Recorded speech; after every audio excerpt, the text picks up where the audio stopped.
en Hechos 4:32 la palabra de Dios dice, y la multitud de los que habían creído era de un corazón y un alma. Y ninguno decía ser suyo propio nada de lo que poseía, sino que tenían todas las cosas en común. Y con gran poder los apóstoles daban testimonio de la resurrección del Señor Jesús. Y abundante gracia era sobre todos ellos. Así que no había entre ellos ningún necesitado, porque todos los que poseían heredades o casas las vendían y traían el precio de lo vendido y lo ponían a los pies de los apóstoles, y se repartía cada uno según su necesidad. Entonces José, a quien los apóstoles pusieron por sobrenombre Bernabé, que traducido es hijo de consolación, levita, natural de Chipre, como tenía una heredad, la vendió y trajo el precio y lo puso a los pies de los apóstoles. Hemos estado viendo desde el comienzo de la iglesia, cuando nace el cristianismo, y nos dice la palabra de Dios, en este versículo que comenzamos, el versículo 32, la multitud de los que habían creído era de un corazón y un alma. Nos dice la multitud, y con esa sola palabra nos está diciendo que ya no eran nomás unos cuantos, sino ya era un buen número, pues se habían hecho milagros, numerosos milagros, y habían venido muchas personas a los pies de Jesucristo. Pero luego dice, eran todos de un corazón y un alma. Unidad.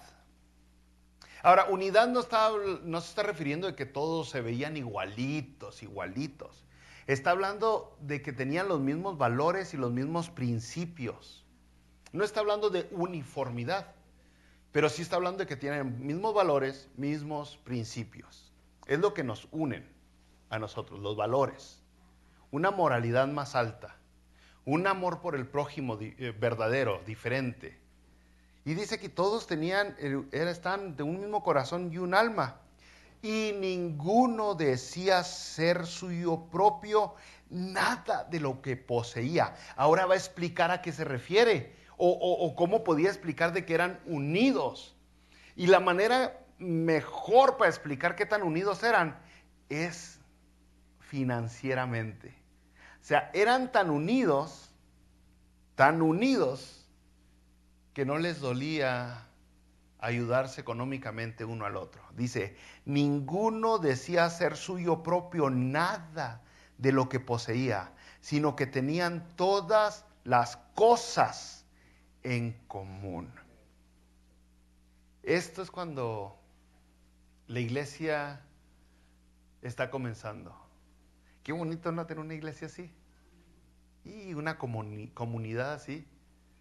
Yo no le voy a mentir, a veces sí he soñado como con que la iglesia verdaderamente sea diferente al mundo, que vivamos como en este lugar donde todos nos apoyamos y nos ayudamos, nos motivamos, nos echamos las porras, donde no se ve esto que se ve mucho, incluso en iglesias, de envidias y celos y pleitos y divisiones y avaricia y todo eso triste que nos separa más, que nos aleja más, que evita que sintamos el amor de Dios, sino que seamos todos así. Mire qué bonito sería la iglesia, no, todos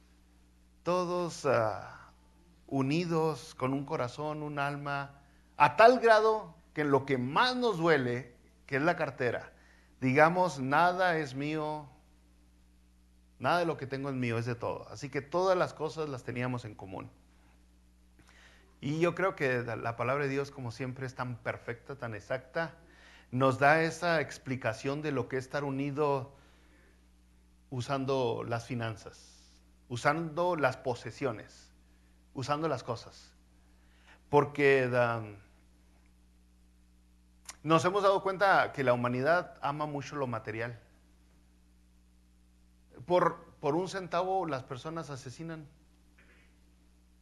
Aman más muchas veces un billete que a un pariente. Y entre todas las cosas muchas veces estamos dispuestos, sobre todo nosotros los hispanos, estamos dispuestos a hacer muchas cosas, pero no me quites mi billete. Ya cuando nos llegan cuando estamos dispuestos a dar billete es porque, wow, ya estamos demostrando generosidad. Generosidad. Ahí en Santiago, en el libro de Santiago, en el capítulo 2, versículo 15 y 16, nos lo pone así de simple, así de sencillo lo que es ser cristiano y lo que es ser un falso cristiano.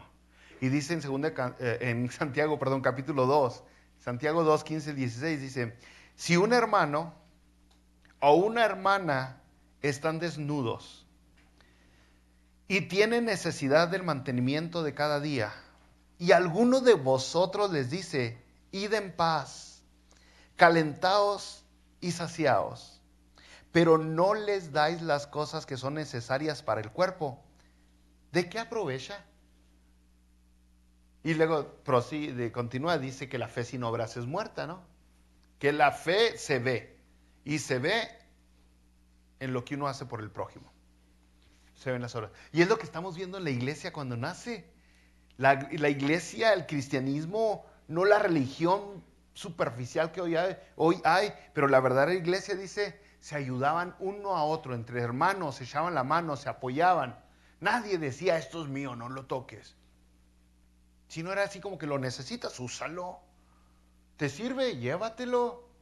Algo bonito, bonito. Ya más adelantito va a volver a tomar este tema en los próximos versículos, a tomar el tema de ser generoso. Pero nos da otra vez aquí la escritura en el versículo 33, la razón de por qué tanto la iglesia había crecido y la razón por qué tanto la iglesia estaba así de unida. ¿Por qué era una multitud y por qué estaba unida? Y dice el versículo 33, y con gran poder los apóstoles daban testimonio. O sea, la gente veía que Dios sí estaba entre ellos. La gente estaba segura que Dios estaba morando entre ellos, que Dios los estaba respaldando, que esto era una obra de Dios. No estaba dudando así como que, pues no sé, no estoy seguro. O sea, Dios constantemente, cuando nació la iglesia, constantemente estaba dando evidencia que verificaba la autenticidad de la religión. Con los milagros, con el poder que se estaba dando, los apóstoles que estaban a punto de escribir el Nuevo Testamento estaban siendo verificados que verdaderamente eran personas de Dios, que verdaderamente eran respaldados por Dios. Y entonces la gente lo estaba viendo. La gente veía a estos líderes que tenían, que eran los apóstoles, que les estaban dando tantas instrucciones, tanta lectura, estaban escribiendo cartas y estaban haciendo el Nuevo Testamento y eran respaldados con el poder de Dios porque se hacían milagros, porque se hacían maravillas, porque se hacían prodigios, se hacían sanidades, porque se veía el poder de Dios en la iglesia. Yo creo que por eso hoy, y vamos a ver, ahorita batallamos mucho para ser generosos y para vivir como cristianos, porque no confiamos en Dios como ellos confiaban en Dios. Porque no estamos seguros si Dios está entre nosotros como ellos estaban seguros que Dios estaba entre ellos. Pero aquí dice, con gran poder. ¿Quién? Los apóstoles, no cualquiera, específica, los apóstoles. Dice, daban testimonio de la resurrección del Señor Jesús y abundante gracia era sobre todos ellos. Fíjese, cuando usted ve a los apóstoles predicar y sucede en todo el Nuevo Testamento, cuando usted ve a las personas, a estos enviados de Dios, a estos líderes religiosos predicar, la predicación clave, cada vez que hablaron, era la resurrección de Jesucristo. La resurrección. No era cómo administrar el dinero. No. La clave era Jesucristo resucitó. Y aquí dice, con gran poder daban testimonio de la resurrección del Señor Jesús. Tan solo en lo que va el libro de Hechos, en lo que hemos leído hasta ahorita, fíjese, comenzando el capítulo de Hechos, el libro de Hechos en el capítulo 2, en el versículo 31, que está repitiendo al Salmo 16:10, el apóstol Pedro predica, da su primer sermón y dice, viéndolo antes, habló de la resurrección de Cristo, que su alma no fue dejada en el Hades. Pedro está citando a Salmos en su primer predicación y usó la resurrección de Jesucristo. Y el versículo 32 del capítulo 2 dice, a este Jesús resucitó Dios, de lo cual todos nosotros somos testigos. Primer predicación, y ahí está la resurrección. Segunda predicación de Pedro, aquí en segunda predicación en el libro de Hechos, en Hechos capítulo 3, versículo 5, capítulo 15, Hechos 3:15, dice Pedro, mataste al autor de la vida, a quien Dios ha resucitado de los muertos, de lo cual nosotros somos testigos. Primera predicación de Pedro, habló de la resurrección. Segunda predicación de Pedro, habló de la resurrección. Tercera predicación de Pedro, capítulo 4 de Hechos 4, versículo 2. Resentidos, dice Pedro, resentidos de que enseñasen al pueblo. Ahí está hablando Lucas, el escritor, de los saduceos, y dice que ellos estaban resentidos de que enseñasen al pueblo y anunciasen en Jesús la resurrección de los muertos. Y empieza a predicar, ya estaba predicando Pedro. ¿Qué estaba predicando? La resurrección de los muertos. Y luego, cuarta predicación de Pedro, ahora delante del concilio, y dice en Hechos 4:10, sea notorio a todos nosotros y a todo el pueblo de Israel, que en el nombre de Jesucristo de Nazaret, a quien vosotros crucificaste, y a quien Dios resucitó de los muertos, por él este hombre está en vuestra presencia sano. ¿Se fijó? Siempre predicando a Jesucristo resucitado. A veces a nosotros se nos va la onda y andamos predicando muchas cosas, pero se nos olvida compartir a Jesucristo con la gente. Es lógico, si ya las personas saben, si han aceptado el mensaje de la salvación, ok, vamos a crecer ahora con más carnita. Pero cuando una persona no ha aceptado a Jesucristo como su Señor y Salvador, es vital hablarle de la resurrección. Y aquí dice que eso era lo que ellos estaban haciendo. Había poder, con gran poder, dice, hablaban de la resurrección. Es que, brother, al ver que Jesucristo resucitó, dentro de nosotros nace esperanza. Oye, si tiene el poder para levantarse de entre los muertos. Y dice, toda la enseñanza que está en la pura resurrección, como Él vive, nosotros viviremos. Jesucristo dijo, el que cree en mí, aunque esté muerto, vivirá. La vida eterna, la mejor vida, algo bueno por venir. Y constantemente estar hablando de la resurrección. Entonces es importante que una persona que cree en Jesucristo, es vital, es indispensable que una persona que cree en Jesucristo crea que Jesucristo resucitó. Ahorita hay algunas sectas que no creen que Jesucristo resucitó, algunas sectas que no creen que Jesucristo murió. Y hablamos que no creen que Jesucristo resucitó en carne y hueso. Algunas sectas por ahí que andan tocando puertas dicen que resucitó en espíritu nomás, pero no en carne y hueso. Es un problema serio eso, porque otra vez la palabra de Dios habla constantemente que Jesucristo resucitó en carne. En carne, a tal grado que a Jesucristo le dijo a Tomás, ven, pon tu dedo aquí, tú que no crees que resucité. Y Tomás se dio cuenta que se había resucitado. De ahí está donde Pablo se agarra y dice, hablando de la resurrección de Jesucristo, dice, ¿dónde está, oh muerte, tu aguijón? ¿Y dónde, oh sepulcro, tu victoria? Porque triunfó. Eso quiere decir que Jesucristo triunfó contra el Hades, triunfó contra las tinieblas, le arrebató la condenación al castigo. Nos liberó. Y por eso ellos constantemente estaban predicando de la resurrección. Versículo 34 de aquí de Hechos 4, vuelve a tomar el tema de la generosidad. Habló por qué, por qué creían, porque había poder y que predicaban la resurrección. Y luego la actitud de las personas. Las personas escuchaban y aceptaban este mensaje y dice el versículo 34, así que no había entre ellos ningún necesitado, porque todos los que todos los que poseían heredades o casas las vendían y traían el precio de lo vendido y lo ponían a los pies de los apóstoles y se repartía cada uno según su necesidad. Fíjese, dice, no había necesitado. Porque en cuanto se saltaba un necesitado, el que tenía algo, lo vendía. Órale, se aliviaba la pena, el dolor, la necesidad. Y lo traían a los pies de los apóstoles porque los apóstoles administraban. Eran los, ok, ¿qué vamos a hacer con esto? ¿Qué vamos a hacer con este dinero? ¿Cómo se maneja mejor las finanzas que están entrando? ¿Para dónde las llevamos? ¿A dónde las dirigimos? Con cuidado, con atención. Pero vemos una actitud bien bonita. Bien, bien hermosa. Los hermanos entre ellos estaban echando la mano.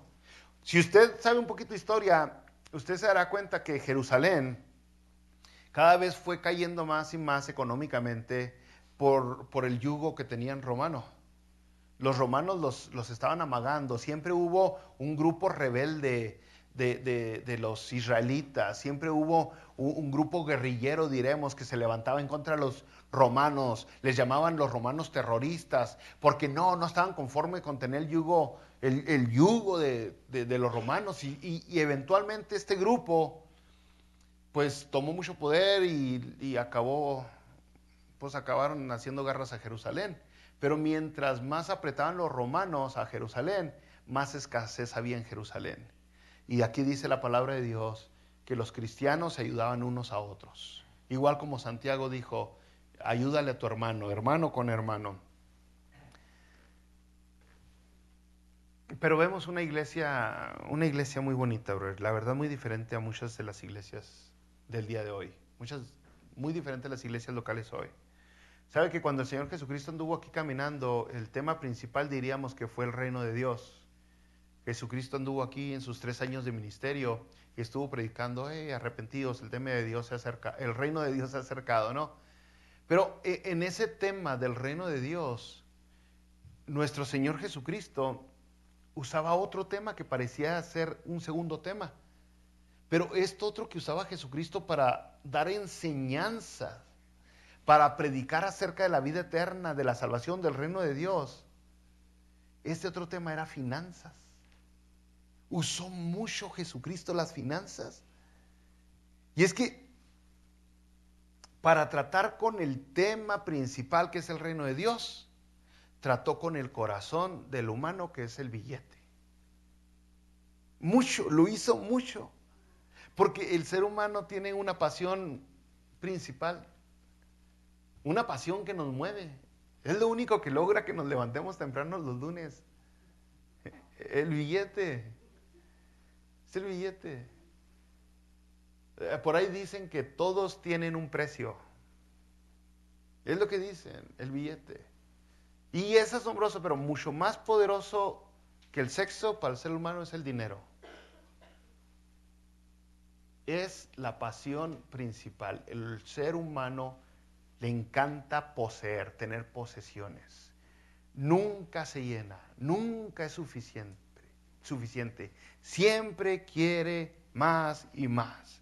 Entonces Dios, mientras predica Jesucristo, mientras predica el reino de Dios, trata con esa pasión, trata con ese problema. Usa mucho el tema. Fíjese, unos ejemplos. Un poquitos, porque son muchos, mucho material nos dio Jesucristo de eso. Pero por ejemplo en Mateo 13, versículo 22, Jesucristo explica parte de la parábola del sembrador y dice, el que fue sembrado entre espinos, este es el que oye la palabra, pero el afán de este siglo y el engaño de las riquezas, ahogan la palabra y se hace infructuosa. ¿El engaño de qué? De las riquezas.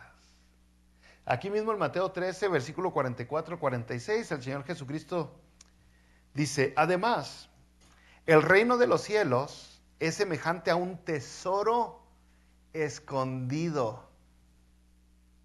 Un tesoro, está hablando de posesiones. 2, 3 de aquí, le brillan los ojitos al escuchar la palabra tesoro. Dice, un tesoro escondido en un campo, el cual un hombre halla y lo esconde de nuevo, y gozoso por ello va y vende todo lo que tiene y compra aquel campo. Fíjese cómo está comparando el reino de Dios con un tesoro escondido, que el hombre acaba dando todo lo que tiene por ese tesoro. Y así es el reino de Dios, tienes que dar todo lo que tienes por ese tesoro, porque nos relacionamos con eso. O sea, al escuchar esa parábola del tesoro escondido, nosotros agarramos la onda porque como que sí lo haríamos. Como que sí se ajusta. Uy, yo sí daría todo porque el tesoro va a valer más que todo lo que tengo, ¿no? Mateo, aquí mismo en el capítulo 13, nomás estoy para no expanderme mucho. Mateo 13, otra vez, el versículo 45, dice Jesucristo, también el reino de los cielos es semejante a un mercader que busca buenas perlas, que habiendo hallado una perla preciosa, fue y vendió todo lo que tenía y la compró. Otra vez, posesiones, una perla preciosa. A eso se parece el reino de los cielos. Este mercader la encuentra y deja todo lo que tiene por esa perla preciosa. Le está llegando, para hablar del reino de Dios, nos está llegando lo que más nos interesa, que es tesoro, oro, perlas, dinero. Constantemente lo hace Jesucristo. Otra de Mateo 13, versículo 52. Él les dijo, por eso todo escriba docto en el reino de los cielos es semejante a un padre de familia que saca de su tesoro cosas nuevas y cosas viejas. Otra vez está hablando de tesoros el Señor Jesucristo. Y así usa las finanzas para darnos ejemplos constantemente, porque nosotros sabemos, nosotros ponemos atención cuando están hablando de dinero, de perlas, de oro. Ponemos atención, hacemos caso y nos relacionamos. Podemos entender cómo debemos de buscar el reino de Dios. Así como buscas dinero, así como buscas superarte, así como buscas tener, así tienes que buscar el reino de Dios. Fíjese, en Lucas 15, vamos ahora a Lucas. En Lucas 15, el versículo 8, nos da otra parábola y dice, ¿o qué mujer, dice Jesucristo, o qué mujer que tiene 10 dracmas, si pierde una dracma, no enciende la lámpara y barre la casa y busca con diligencia hasta encontrarla? Si tienes 10 monedas valiosas y pierdes una moneda, ¿qué harías para encontrar esa moneda? Es lo que tienes que hacer para encontrar el reino de Dios. Lucas 12 otra vez, ahora el capítulo 12, versículo 33. Dice Jesucristo, vended lo que poseéis y dad limosna, haceos bolsas que no se envejezcan, tesoro en los cielos que no se agote, donde el ladrón no llega ni polilla destruye. Otra vez, Jesucristo está diciendo, en lugar de estarte preocupando de tener aquí en la tierra, asegúrate de tener ahí en el cielo.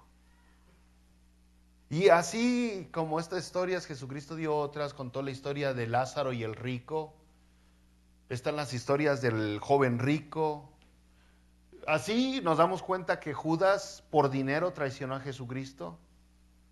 O sea, están muy relacionadas las finanzas porque la palabra de Dios reconoce que a nosotros nos atrae el dinero, pero también reconoce que debemos de amar más el reino de Dios que lo que amamos el dinero. No puede ser diferente. O sea, a tal grado que en el capítulo 6 de Mateo, versículo 24, dice, no puede servir a Dios y a las riquezas. Así dijo Jesucristo. No puede servir a los dos. O sea, están compitiendo con Dios las riquezas.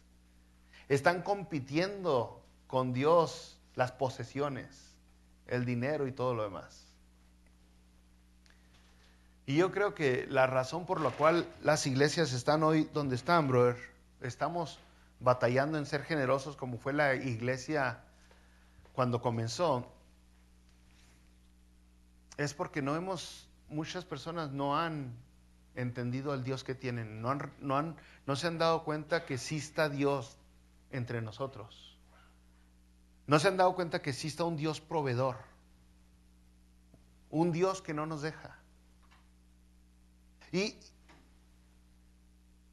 al no darse cuenta sinceramente que Dios está involucrado en su vida, entonces nos queremos rascar con nuestras propias uñas. Tengo que depender de mí, entonces decimos. Y cuando hablamos de depender de mí, por eso no puedo soltar tan generosamente como lo hacían antes, viene una idea, una mentira del mundo. Y esa mentira es de que no hay suficiente, no tienes suficiente, necesitas más. Esa es la mentira que está en la mente de muchos que se dicen cristianos, que no han dependido de Dios. No hay suficiente. Y aunque tienen, no quieren soltar porque, ¿y qué tal si me hace falta mañana? ¿Y qué tal si ya no entra mañana? Entonces, usted fácilmente se da cuenta que no hay dependencia en Dios. No hay confianza en Dios. Y es una mentira, porque sí hay suficiente. Porque el que nos da, el que nos provee es Dios. Y Él tiene bolsas ilimitadas. Sí hay suficiente. Lo que no hay es fe, es confianza, es dependencia. Por eso falta la generosidad. Por eso no aflojamos como debemos de aflojar muchas veces. Pero otras personas que son bien generosas, bien dadivosas, usted ve la vida de ellos. Y no dan porque tienen, dan porque han aprendido a confiar en Dios, a depender en Dios. Porque saben que su futuro, el futuro de cada uno de ellos no está en las manos de ellos, está en las manos de Dios.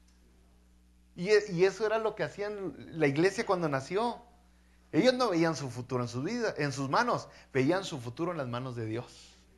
Y por eso podían vender, por eso podían dar, por eso no se detenían. Entonces, la mentira que te detiene para ser generoso es una mentira que está por todos lados. Tristemente ha entrado a la iglesia. ¿Qué tal si no hay suficiente? ¿Qué tal si lo necesitas tú mañana? ¿Qué tal si te hace falta a ti después?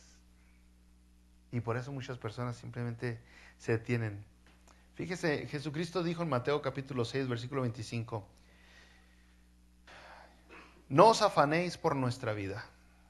No te afanes por tu vida. ¿Qué habéis de comer o qué habéis de beber? Ni por vuestro cuerpo, ¿qué habéis de vestir? ¿No es la vida más que el alimento y el cuerpo más que el vestido? Si usted ve claramente, Jesucristo te dijo, no te afanes, no te preocupes, no te estreses. Y si dejamos de hacerlo, entonces vamos a ser dadivosos, generosos, porque no estamos preocupados. Pero si sí nos afanamos, entonces vamos a batallar para ser dadivosos. Vamos a batallar para soltar lo que tenemos. Entonces, otra vez, el problema no es la falta de recursos. El problema es dudar que Dios vaya a proveer. Ese es el verdadero problema. Y no estamos hablando del mundo allá afuera, de los que no son cristianos, estamos hablando de nuestras iglesias locales, de los miembros del cristiano que no es generoso, que no es dadivoso, que no puede desprenderse, que no puede ser imagen de Jesucristo, que no puede soltar. No es que le falten recursos, es que le falta fe, es que le falta confianza. Eso es el problema. Entonces dice, pues yo me tengo que cuidar yo antes de cuidar a los demás. Yo tengo que ver por mi familia. Yo tengo que, este es mi círculo. A estos doy. Y muchas veces usted dice, no, yo sí soy generoso, le dicen a usted. Sí, ¿a quién le da? Si usted le preguntaría, pues yo le doy a mi sobrino, le doy a mi nieto, le doy a mi hijo. Hay un círculo, se diga un circulito aquí. Yo doy toda la ropa que ya no uso, yo doy todo. Sí, o sea, es fácil, o es más fácil hacerlo así, como habíamos dicho antes. Pero cuando ves una necesidad de alguien que no está en tu círculo, cuando ves una necesidad y no la quieres llenar esa necesidad, dijo Santiago, ¿de qué sirve? ¿De qué sirve? Lo único que revela es nuestro carácter verdadero, quiénes somos. Cuando vemos una necesidad y no la suplimos, ¿quién eres? Eres una persona que le falta confiar en Dios. Entonces nosotros volteamos a ver a Dios, reconocemos que Dios está entre nosotros y Dios nos da ejemplos. Dios él mismo opera de modelo, porque Dios da generosamente. Es más, incluso la Biblia dice que Dios da abundantemente y sin medida. Sin medida. Entonces volteamos a ver a Dios y Dios es el ejemplo. El ejemplo a seguir no soy yo, brothers. El ejemplo a seguir no es la hermana Jenny, no es la hermana Lily. El ejemplo a seguir es Jesucristo, es Dios. Y Él da abundantemente. Y entonces nos damos cuenta que Dios ha sido bueno con nosotros. Dios ha sido bien buena onda. Nos ha dado mucho más de lo que nos merecemos. Es cierto, a lo mejor no le ha dado tanto como a Elon Musk. Y eso es bueno, porque yo creo que 2, 3 de aquí nos echaríamos a perder si nos da tanto así como Él. Pero nos ha dado lo que necesitamos. Es más, Dios nos ha dado tanto, brothers, a través de la Biblia y a través de nuestras experiencias personales, que ahorita deberíamos de poder confiar en Él. Ahorita deberíamos de poder depender de Él, porque ya nos lo demostró. Dios fue tan generoso que se entregó Él mismo. La semana pasada el domingo pasado vimos eso en 2 Corintios 8:9. Él siendo rico se hizo pobre por amor a nosotros. O sea, ¡qué ejemplote! Y si ya hemos visto a Dios, a nuestro Señor, a Jesucristo, que siempre nos está ofreciendo, siempre nos está dando, nos da lo que necesitamos siempre, ¿por qué vamos a dudar, pues? ¿Por qué vamos a desconfiar ahora? ¿Por qué vamos a estar de agarrados, de tacaños? Seríamos como aquella persona, Jesucristo platicó esa parábola, ese hombre que debía mucho, mucho dinero. Y fue contra aquel hombre que le debía tanto que no podía pagárselo en toda una vida. Y aquel hombre le perdonó la deuda. Pero sale el hombre con aquel que le debía $5 y no tenía para pagárselos, le dice, a la cárcel. Fueron generosos con él, pero él no pudo ser generoso con alguien más. Es una tristeza, brother, que haya gente que se considere cristiano y que sea así de agarrada, de tacaño, es una tristeza. O sea, si no puede ser generoso en las finanzas, es muy posible que tampoco sea generoso en lo espiritual.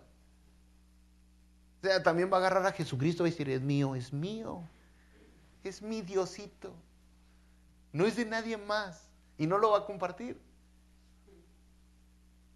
Es lo que podríamos ver, ¿no? Entonces la palabra de Dios no dice que debemos de confiar en nosotros mismos o en nuestras fuerzas, nuestras habilidades, en nuestro trabajo, en nuestros presidentes. La palabra de Dios dice que tenemos que confiar en Dios. Y Dios nos ha dado suficiente evidencia para creer que Él nos va a ayudar siempre, que Él va a proveer. Y sabemos que aun cuando hay escasez, Dios está obrando en nuestras vidas. Aun cuando hay necesidad, sabemos que Dios está haciendo algo con nosotros. Aunque no lo entendemos en ese momento, sabemos que Dios tiene un plan, un propósito en medio de todo lo que está sucediendo. Hay un plan. Y lo único que nos queda es confiar en Dios. Pero, brothers, entonces usted imagínese. Si yo tengo el pensamiento, me tengo que cuidar, tengo que asegurarme que tengo para el mañana, porque no estoy haciéndole caso a Mateo 6. Entonces, al tener ese pensamiento, lógicamente que dentro de mí va a haber avaricia o tacañez o envidia. Pero piense, si yo tengo el pensamiento que Dios es el que va a proveer para mañana, entonces lógicamente en mí va a haber generosidad. ¿Se acuerda cuando llovía el maná? Y la gente que podía acumular para el siguiente día. No podían acumular. Llovía el alimento del cielo. Y la gente quería agarrar. ¿Y qué pasaba? se echaba a perder. Pero fíjese la gente cómo somos. Aunque Dios se está mandando a llover. Era como la caricatura esa, Cloudy with the Chance of Meatballs. No sé.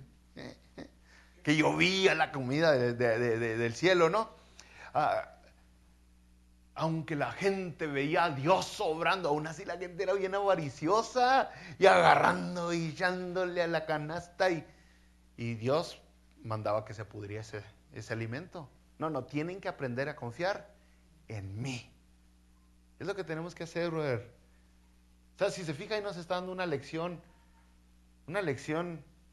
no solamente para beneficiar al prójimo, pero una lección que nos beneficia a nosotros mismos, en nuestra espiritualidad. ¿En qué tan genuinos somos? Entonces, si usted se fija aquí, dice que estas personas vendían sus posesiones. Es lo que Jesucristo le dijo a aquel rico, aquel joven rico que quería, ¿qué más hago? Pues vende todo lo que tienes. Le dijo, y dáselo a los pobres. Ahora, el día de hoy, brothers, pues, ¿cuántos estarían dispuestos a vender lo que tienen para dárselo al que necesita? Ahora, entendamos bien el texto. Aquí no estaba diciendo que se estaban quedando ellos mismos pobres. Había una necesidad y decían, pues yo tengo ahí un terrenito, lo vendo y llenamos la necesidad. Había otra necesidad y alguien más decía, pues yo acá tengo un camello, lo vendo y se llena la necesidad. Era como venía la necesidad muchas veces, ¿no? Muchas veces como venía la necesidad. Aquí hemos visto la generosidad de muchos de ustedes, porque este templo se ha podido engrandecer y chulear, porque varios de ustedes han sido bien generosos. Varios. Pero hace como medio año, un año, alguien de ustedes vino y me dijo, dígale al hermano tal, él tiene mucho dinero guardado, dígale que... Pues si no sale de su corazón, ¿verdad? Yo no voy a decirle, dije, pero me dice, es que tiene mucho dinero. No, pues es su rollo, ¿verdad? Es su rollo. Y luego me dijo, y no ha dado nada para la construcción. Me dijo, no ha dado nada. Y yo curiosón, hace como 2 o 3 semanas le pregunté, oiga, el último sí dio. Me dijo, no dio. Esa tiene que salir del corazón, ¿verdad? Así dice en la carta de Corintios, la segunda carta de Corintios 5:17, dice, cada uno dé como propuso en su corazón. Tiene que nacerle a uno. Pero el caso es de que mucha gente bonita hemos tenido aquí que da, generosa. Da material, da dinero, da labor, trabajan. Hemos visto cómo son bonitos muchos de ustedes. Proveen ante la necesidad. Pero no se crean, también la gente ve al que no da. No le voy a mentir, si aquí somos bien viborones. El que nunca se aparece nos hemos dado cuenta, ¿no? O sea, no es como que estamos ciegos tampoco. La gente ve. Y aquí nos da un ejemplo, fíjese, en el capítulo 30, el versículo 36 de Hechos 4, dice, entonces José, a quien los apóstoles pusieron por sobrenombre Bernabé, que traducido es hijo de consolación, levita, natural de Chipre, como tenía una heredad, la vendió y trajo el precio y lo puso a los pies de los apóstoles. ¿Se dio cuenta la gente o no? Sí, se dio cuenta. Este hombre que se llama José, y si no lo hubiera puesto aquí, jamás hubiéramos sabido que Bernabé se llamaba José. Pero traduce lo que significa Bernabé, le pusieron ese sobrenombre que dice, traducido es hijo de consolación. O sea, le pusieron el sobrenombre por algo. Por algo. Es importante entender eso. A diferencia de nuestro barrio que nos ponían sobrenombres, y era por algo también, pero casi nunca fue por algo noble como esto. Por ejemplo, a mí me decían 2, 3 cositas a veces que no era muy así como hijo de consolación, era más hijo de algo más. Pero así, algunos de ustedes les han dicho el negro, o el chato, o el topo, por algo, ¿no? O sea, yo le puedo recordar 2, 3 sobrenombres del barrio. Allá en el barrio había uno, por ejemplo, que le decíamos el chato y tenía la cara de perro. Sí, encargó. Pero era bien buena onda el chato, ¿no? Había otro que le decían el choris. Quién sabe cómo llegó a ser el choris, porque en principio era el chori. Y era porque estaba chiquito, el chori estaba shorty. ¿eh? Estaba chiquito. Pero a este le pusieron hijo de consolación. Fíjese que a usted le pongan, no sé, algo bonito.